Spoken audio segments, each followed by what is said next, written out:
Apreciado docente, de parte de todo el grupo le mandamos un fuerte abrazo y un saludo. Mi nombre es Sebastián Cabrera y lo que tratamos de hacer en este mini documental es sintetizar o dar a conocer todos los temas tratados en la unidad número 1. A continuación se van a presentar cada una de mis compañeras. Mi nombre es Daisy Hernández, soy del sexto ciclo de la carrera de Psicología de la materia de Psicodiagnóstico. Muy buenas tardes, estimado docente. Mi nombre es Lizelín Chala, estoy cursando el sexto ciclo de la carrera de Psicología y a continuación yo les voy a explicar un poco más sobre lo que es la observación de campo, del laboratorio, también lo que es la observación de equipo y la observación individual. Buenas tardes, docente. Mi nombre es Katy Ordóñez, soy estudiante de la carrera de Psicología, actualmente en sexto ciclo. El día de hoy vamos a hablar sobre la observación, los tipos de observación y en qué consiste. Buenas tardes, docente.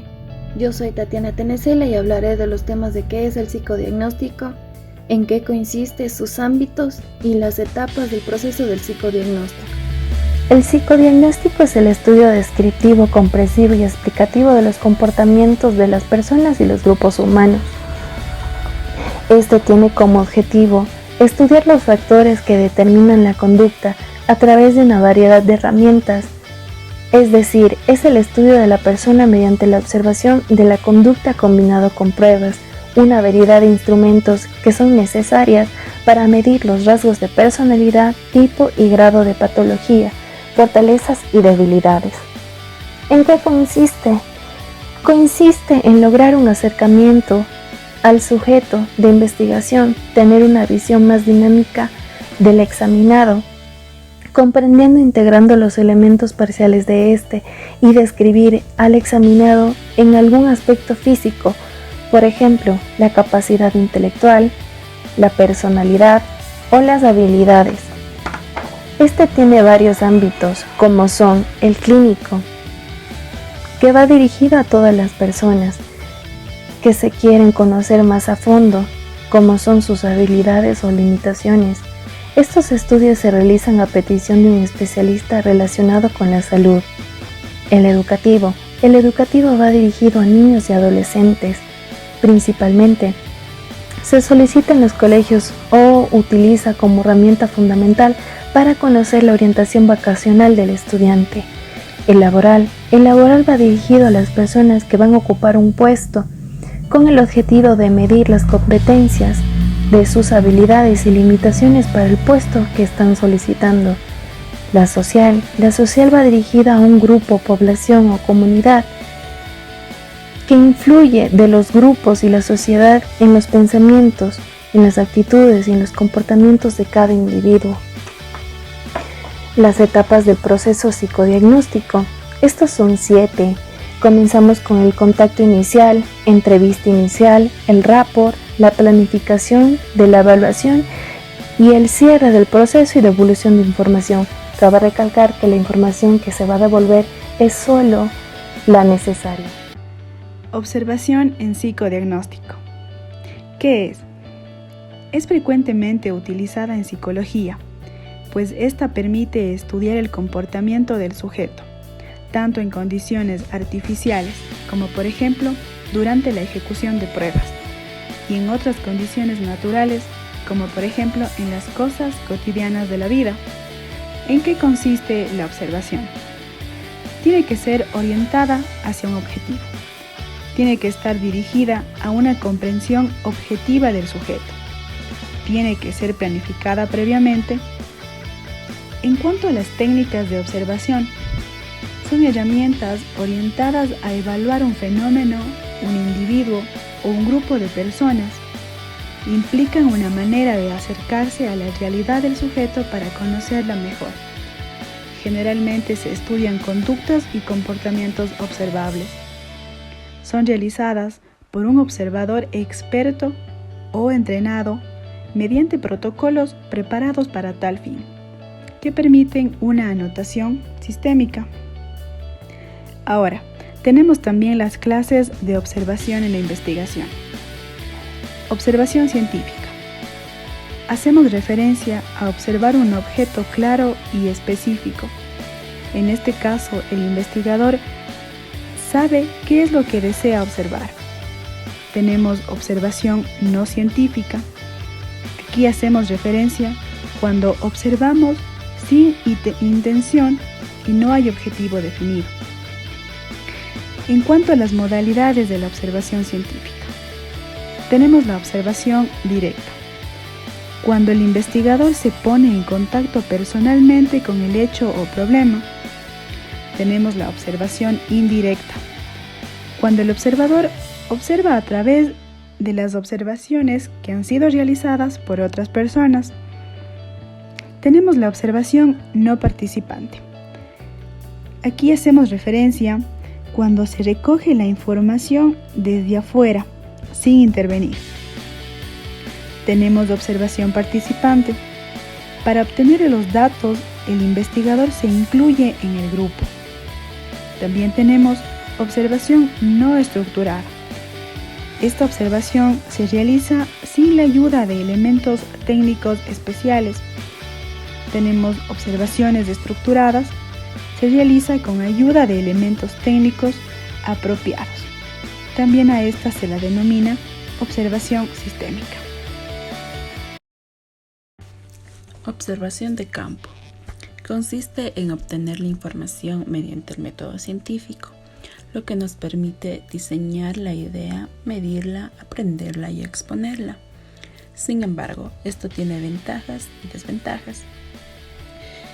Una de sus ventajas es de que debe ser objetiva, debe tener un bajo margen de error, y sus desventajas son: su procedimiento es costoso y tardío y requiere un equipo de trabajo. La información de investigación de campo se puede obtener mediante experimentos, encuestas, muestreos estadísticos y muestras físicas. Experimento. Es cuando se manipula uno o más variables dependientes, tanto como la situación lo permita. Por ejemplo, vamos a observar el comportamiento de los niños en la escuela. Encuestas. Es recopilar datos que ofrecen las personas por experiencia propia, mediante un cuestionario. Por ejemplo, la encuesta que realizaba anteriormente Facebook acerca de las estadísticas del coronavirus. Muestreo estadístico. Es el procedimiento para seleccionar una o más muestras de un universo o población. Muestras físicas. Estas son más utilizadas para sustentar la observación de campo. Observación de laboratorio. Es aquella que se realiza en lugares preestablecidos para el efecto, como por ejemplo museos, archivos, bibliotecas y el propio laboratorio. Según el número de observadores se encuentra la observación individual y la observación de equipo. La observación individual es en donde se realiza una sola persona, ya sea porque es parte de una investigación individual o porque le contrataron solo a ella. Observación de equipo es en donde la realizan varias personas que integran un equipo o un grupo de trabajo que efectúan una misma investigación. Conductas no verbales.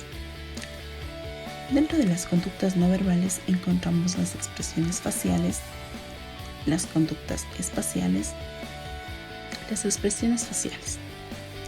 Este es el indicador emocional más potente y en lo primero en lo que nos centramos nuestra atención.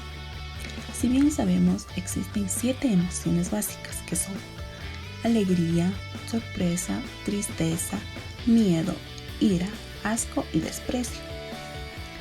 Dentro de esto también se encuentran los gestos, que tienen un elevado componente cultural, aunque indaguen el origen genético de los gestos y las expresiones como orgullo, triunfo, poder. Los gestos acompañan y pueden en segundos dar credibilidad. También tenemos la postura. Esto expresa el grado de interés y apertura a las demás personas. Pueden estar reflejados en orientación del torso, los brazos están cruzados, las manos en los bolsillos, etc. También esto potencia el estado emocional y la predisposición a la acción. También podemos encontrar la postura expansiva y la postura de contracción. La apariencia es uno de los canales más influyentes de la comunicación. El aspecto de una persona nos habla de su edad, sexo, origen, cultura, posición socioeconómica, entre otros. La apariencia es la fuente de información para hacernos una impresión de alguien. Conductas espaciales.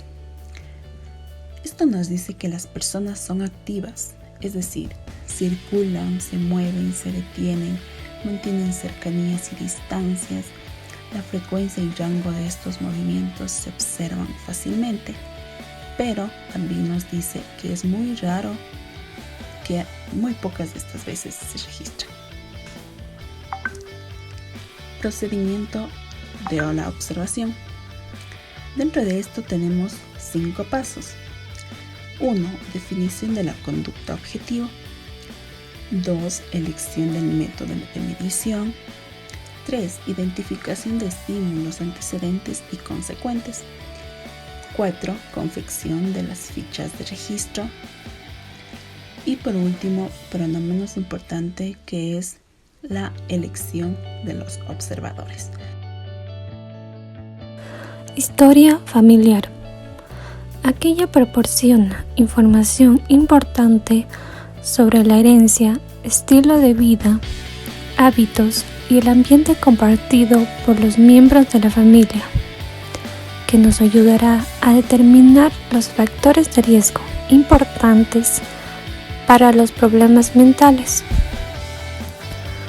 Dentro de la historia familiar encontramos los factores biológicos.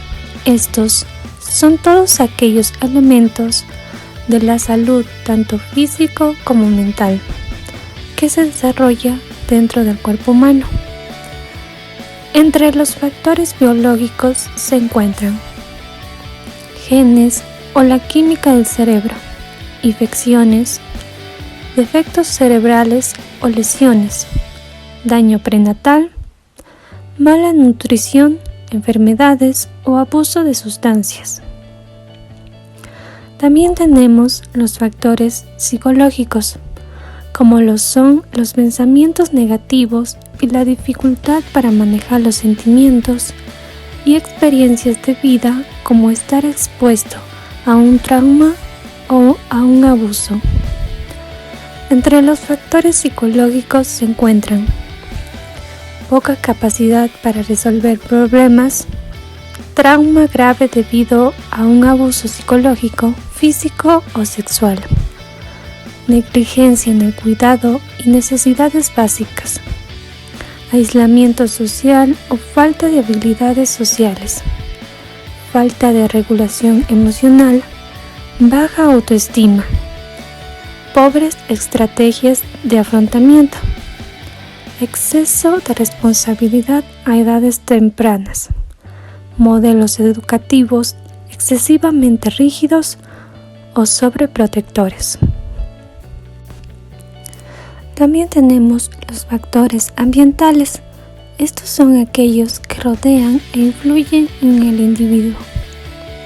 Entre los factores ambientales se encuentran abuso de sustancias, estrés, pérdidas importantes como lo son el empleo, escuela, entre otros, el duelo, divorcio o separación de miembros importantes de la familia, relaciones familiares disfuncionales, dificultades socioeconómicas, acoso escolar o violencia social, discriminación, desastres naturales y pobreza. Finalmente tenemos los factores protectores. Estos son los elementos que contribuyen a que podamos afrontar correctamente los problemas. Estos factores suelen ser mantener relaciones fuertes y cercanas con los demás. Esto nos garantiza una red de apoyo. Comunicarse de forma abierta y efectiva, es decir, ser escuchado y respetado. Cuidar la alimentación y ejercitarse, es decir, tener hábitos saludables. manejo emocional efectivo y fortalecimiento de la autoestima, criarse desde el apego seguro y libertad para expresarse y tomar decisiones de la propia vida. Por otra parte, al hablar de la historia del conflicto, si contextualizamos o definimos solo la palabra conflicto, nos referimos a aquellas situaciones de disputa o en las que existe una contraposición de intereses, necesidades, sentimientos, objetivos o conductas que posee la persona. En este sentido, en la historia del conflicto, lo que se busca es encontrar aquellos problemas que llevaron a la persona o al paciente a buscar un determinado tratamiento para un problema en específico. Esto dependerá también del tiempo, la duración y la frecuencia con la que la persona haya venido presentando una determinada sintomatología. ¿Qué es lo que se busca encontrar en la historia del conflicto? Mediante una conversación se busca entablar un diálogo en donde se pueda conocer el padecimiento que aqueja al paciente, o se pretende conocer cualquier cosa que lleve a una valoración psicológica. Por otra parte, no siempre se busca encontrar un trastorno en una entrevista o en la historia del conflicto, ya que también los problemas personales, como por ejemplo los maritales o otros problemas cotidianos que uno tiene en la vida, pueden constituir un padecimiento dentro de la persona y lo que le lleva a comportarse de una manera diferente.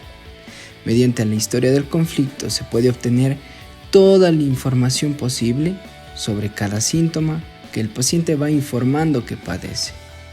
Hay que tener en cuenta también que un síntoma es cualquier sensación que el paciente puede darnos a conocer, como por ejemplo alucinaciones, ansiedad o dolor subyacen dentro de lo que se catalogaría como síntomas.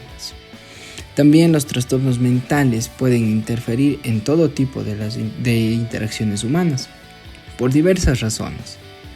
Entonces, es importante conocer por qué el paciente ha sido afectado en determinados funcionamientos y relaciones en diversas áreas, ya sea laboral, personal, interpersonal y también legal. En sí, podemos decir que la historia del conflicto trata de promover o conocer con exactitud acerca del inicio de los síntomas que ha venido padeciendo el paciente para poder encontrar una solución a un determinado problema. Hay que tener en claro dos conceptos clave. El motivo de consulta manifiesto hará referencia a aquella interpretación que el paciente hace de su malestar, es decir, lo que él piensa que está padeciendo o tiene. Y el motivo de consulta latente hace referencia a lo inconsciente que se encuentra dentro de aquella consulta que se ha establecido con el paciente. Y lo que se busca o pretende mediante un determinado tratamiento es hacer consciente lo inconsciente, es decir, dar a reflejar el verdadero motivo por el cual el paciente está en consulta.